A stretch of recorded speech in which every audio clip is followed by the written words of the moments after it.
क्या आप जानते हैं कि भारत में कन्याओं की भ्रूण हत्या कैसे आरंभ हुई थी? मां के गर्भ में ही लड़कियों को मार डालने की परंपरा कहां से आई? इसका दोषी कौन है? भारत का पितृसत्तात्मक समाज, भारतीय संस्कृति या कोई और? इन सारे प्रश्नों का उत्तर ऐसा है जिसकी आपने संभवतः कल्पना भी नहीं की होगी।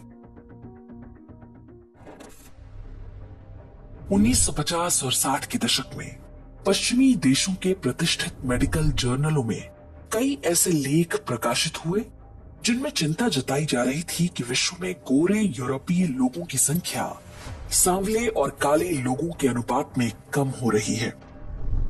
इन लेखों के पीछे निहितार्थ ये था कि जनसंख्या घटने के कारण विश्व भर में श्वेत लोगों की पकड़ ढीली पड़ रही है। यही वो समय था जब दुनिया के अलग अलग हिस्सों में पश्चिमी ईसाई देशों के उपनिवेश स्वतंत्र हो रहे थे। पश्चिमी एजेंसियां जान रही थीं कि वे अपने देशों में लोगों को अधिक बच्चे पैदा करने के लिए प्रेरित नहीं कर सकेंगी। इसलिए उन्होंने दूसरा रास्ता अपनाया। ये रास्ता था तुलना में अधिक बच्चे पैदा कर रहे एशियाई लोगों की जनसंख्या वृद्धि दर को कम करवाना। सबसे पहले चीन और भारत जैसे देशों को टारगेट किया गया। अधिक संतानोत्पत्ति दर वाले ऐसे सभी विकासशील देशों को समझाया गया कि वे अपने यहाँ पर जनसंख्या नियंत्रण का अभियान आरंभ करें। बताया गया कि उनकी सारी समस्याओं का कारण बढ़ती जनसंख्या है, इसलिए बच्चे कम पैदा करना सबसे बड़ी प्राथमिकता होनी चाहिए। सरकारों ने भी बिना सोचे समझे जनसंख्या नियंत्रण को अपना सबसे बड़ा कार्यक्रम बना लिया। इसके लिए उन्हें मोटी फंडिंग मिल रही थी। भारत ही नहीं, चीन जैसा देश भी इस झांसे में फंस गया। 1960 के दशक में भारत में लिंग निर्धारण अर्थात सेक्स डिटर्मिनेशन की तकनीकों को जनसंख्या नियंत्रण के उपाय के रूप में लाया गया था। जैसे ही पता चलता कि गर्भ में पल रहा शिशु कन्या है, तो डॉक्टर स्वयं माता पिता को समझाते कि वे गर्भपात करवा लें। इसी दौरान बदनाम अमेरिकी संस्था रॉकफेलर फाउंडेशन के एनजीओ पॉपुलेशन काउंसिल के प्रमुख शेल्डन सीगल को भारत भेजा गया। सीगल की पहचान गर्भ निरोधक उपायों के विशेषज्ञ के रूप में थी। भारत सरकार ने उसे परिवार नियोजन विभाग के निदेशक बीएल रैना का सलाहकार बना दिया। भारत सरकार ने जनसंख्या नीति बनाने का काम एक प्रकार से अमेरिकी संस्था को आउटसोर्स कर दिया। रॉकफेलर के अलावा एक अन्य अमेरिकी प्रभुत्ववादी संस्था फोर्ड फाउंडेशन भी इस अभियान में भागीदार थी।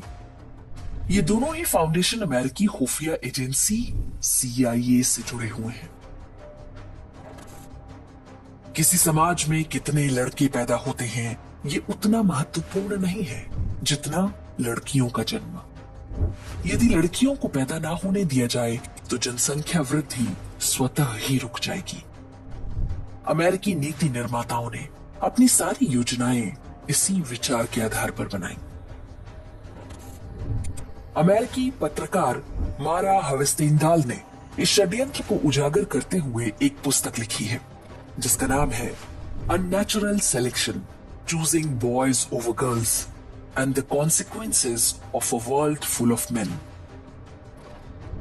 पुस्तक के चौथे अध्याय द डॉक्टर में बताया गया है कि कैसे 60 और 70 के दशक में दिल्ली के बड़े अस्पतालों में एमनियोसेंटेसिस नामक चिकित्सकीय विधि से गर्भ में पल रहे शिशु का लिंग पता किया जा रहा था।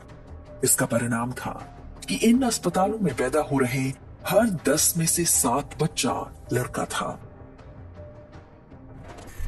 70 के दशक के आरंभ में भारत में अल्ट्रासाउंड मशीनें आनी शुरू हुई। अन्य सभी मेडिकल सुविधाओं के लिए भारत एक गरीब देश था, लेकिन अल्ट्रासाउंड मशीनें लाने में धन की कोई कमी नहीं हुई। अमेरिकी एजेंसियों से लेकर UN तक की संस्थाओं ने इसमें सहायता की। वर्ष 1971 में सरकार ने मेडिकल टर्मिनेशन ऑफ प्रेगनेंसी यानी MTP एक्ट बनाकर गर्भपात को वैध बना दिया। इसके बाद कन्या भ्रूण हत्याओं का जो अभियान आरंभ हुआ, उसे भारत का सबसे बड़ा नरसंहार कहा जाए तो अनुचित नहीं होगा। हर वर्ष लाखों की संख्या में कन्याएं मां के गर्भ में ही मारी जाने लगी। सरकारी अस्पतालों के डॉक्टर स्वयं लोगों को अल्ट्रासाउंड कराने और गर्भपात कराने की सलाह देते थे। विश्व के सभी पारंपरिक समाजों में पुत्र के जन्म को प्राथमिकता दी जाती है, क्योंकि लड़के युद्ध इत्यादि में उपयोगी होते हैं। लेकिन भारतीय समाज में कन्याओं का विशेष महत्व रहा है। यह सामाजिक संतुलन मुगलों और अंग्रेजों के आने के बाद टूटने लगा। ये दोनों ही किसी युद्ध में विजय के बाद महिलाओं को अपनी भोगदासी अर्थात सेक्स स्लेव बनाते थे। इसके कारण कुछ क्षेत्रों में लोग कन्या के जन्म को बोझ समझने लगे। बाद के समय में गरीबी और दहेज की कुरीति ने इस समस्या को और बढ़ा दिया। अमेरिका में बैठी प्रभुत्ववादी संस्थाओं ने समाज की इसी कमजोरी का लाभ उठाया। सेक्स डिटर्मिनेशन का विकल्प मिलते ही बड़ी संख्या में लोगों ने कन्या शिशुओं का गर्भपात कराना आरंभ कर दिया। पुस्तक अननेचुरल सिलेक्शन के अनुसार भारत में पहली कुछ हजार कन्या भ्रूण हत्याएं सबसे बड़े अस्पताल एम्स में की गईं। जो डॉक्टर इसके लिए लोगों को तैयार करते थे, उन्हें ये अंतरराष्ट्रीय एजेंसियां तरह तरह से पुरस्कृत करती थीं। उनको ट्रेनिंग के नाम पर विदेश ले जाया जाता था। पुस्तक में ऐसे कई डॉक्टरों के नाम बताए गए हैं। उनमें कुछ आज भी हैं और प्रैक्टिस कर रहे हैं। धीरे धीरे देश के कोने कोने में अल्ट्रासाउंड मशीनें पहुंचने लगी थी। बड़ी संख्या में बेटियां गर्भ में ही मारी जाने लगी। समाज पर इसके दुष्परिणाम बहुत जल्दी ही सामने आने लगे। पंजाब, हरियाणा, राजस्थान, पश्चिमी यूपी और दिल्ली के कुछ गांवों में स्त्री पुरुष अनुपात बुरी तरह से गिर गया। हरियाणा में कुछ ऐसे जिले थे जहां 1000 पुरुषों पर 700 से भी कम स्त्रियां थीं। स्थिति जो भयावह होने लगी तो इसका सारा दोष भारतीय समाज और संस्कृति पर डाल दिया गया। वामपंथियों ने कन्या भ्रूण हत्या का कारण हिंदू धर्म ग्रंथों में ढूंढना आरंभ कर दिया। अल्ट्रासाउंड मशीनें लाने वाली संस्थाओं, जन्म से पहले बच्चे का लिंग पता करने और कन्याओं की भ्रूण हत्या की सिफारिश करने वाले लालची डॉक्टरों और सबसे बढ़कर ऐसी नीतियां बनाने वालों का पाप किसी को पता ही नहीं चलने पाया। जिस समय भारत में ये सब हो रहा था, ठीक उसी समय चीन में और भी बुरा हाल था। पुस्तक अननेचुरल सिलेक्शन में बताया गया है कि चीन के कुछ शहरों में 100 लड़कियों पर 160 से अधिक लड़के पैदा हो रहे थे। चीन में भी ये काम जनसंख्या नियंत्रण के नाम पर हो रहा था। अनुमान लगाया गया है कि पूरे एशिया में 4 दशक में 16 करोड़ से अधिक कन्याओं की मां के गर्भ में हत्या की गई। वर्ष 1994 में भारत सरकार ने प्रसव पूर्व लिंग परीक्षण पर रोक लगा दी। इसके बाद स्थितियों में धीरे धीरे सुधार आरंभ हुआ। यहां एक प्रश्न उठता है कि जो शक्तियां गैर श्वेत या नॉन व्हाइट जनसंख्या को कम करना चाहती हैं, उन्होंने क्या केवल एक ही उपाय किया होगा?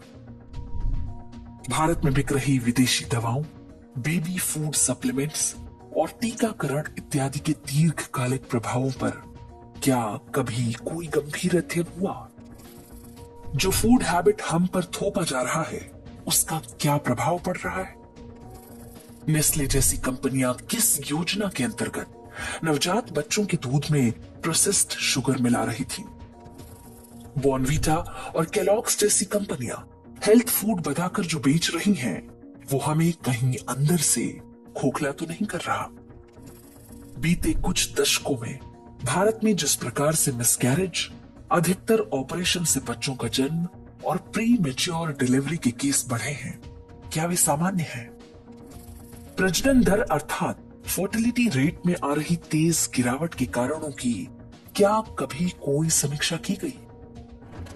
हमें समझना होगा कि अमेरिका और यूरोप की कथित शोध संस्थाएं जो कुछ भी बताती हैं, उस पर आंख मूंद कर विश्वास नहीं कर सकते। उनके लिए हम एक उपनिवेश से अधिक कुछ नहीं है। वे कभी हमारा भला नहीं चाहते।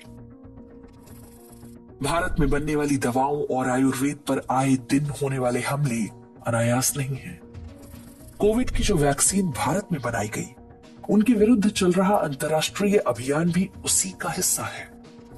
भारतीय खान पान की वस्तुओं के विरुद्ध होने वाले दुष्प्रचार के पीछे कौन है, ये समझना भी बहुत कठिन नहीं। भारत लंबे समय तक विदेशी दवा कंपनियों के लिए गिनी पिग की तरह रहा है। आगे ऐसा ना होने पाए, इसके लिए सरकारों और जनता को अधिक सतर्क रहना होगा। भोजन और स्वास्थ्य जैसे संवेदनशील विषयों में विदेशी एजेंसियों की चैरिटी को हमेशा संदेह की दृष्टि से देखना चाहिए और पूरी जांच पड़ताल के बाद ही उसे स्वीकार करना चाहिए।